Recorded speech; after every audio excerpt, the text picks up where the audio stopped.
Hello everyone, welcome back to brain booster academy. இன்றைக்கி நம்ம பார்க்க போகிற டாபிக் பார்த்திங்கன்னா இந்திய அரசால் பெண்களுக்காக போடப்பட்ட சட்டங்கள் என்னென்ன சட்டங்கள் எந்த ஆண்டு நிறுவப்பட்டதுன்றது விரிவாக பார்க்கலாம். வாங்க பாடத்துக்குள்ளே போகலாம்.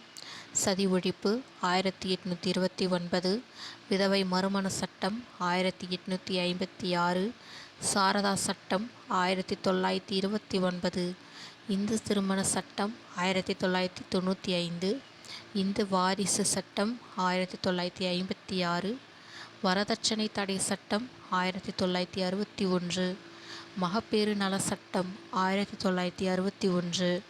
வரதட்சணை சட்டமும் மகப்பேறு சட்டமும் ஒரே ஆண்டு தான் நிறுவப்பட்டிருக்கு பாருங்கள், 1961, 1961. அடுத்து கருவில் இருக்கும் குழந்தை பாலினம் அறிதல் தடை சட்டம் 1994, பெண்களை கேலி செய்தல் தடை சட்டம் 1997, பெண்களை தவறாக சித்தரிப்பதை தடை சட்டம் 1999, குடும்ப வன்முறை தடை சட்டம் 2005, குழந்தை திருமண தடை சட்டம் 2006, போக்சோ சட்டம் 2012. இந்த போக்சோக்கு பார்த்திங்கன்னா protection of children from sexual ஹராஸ்மெண்ட்னு சொல்லக்கூடிய இந்த போக்சோ தான் 2012 போடப்பட்டுச்சு. அடுத்து பணியிடங்களில் பெண்கள் பாதுகாப்பு சட்டம் 2013. அடுத்து தங்குமிடங்களில் பெண் குழந்தைகளுக்கு பாதுகாப்பு சட்டம் 2014.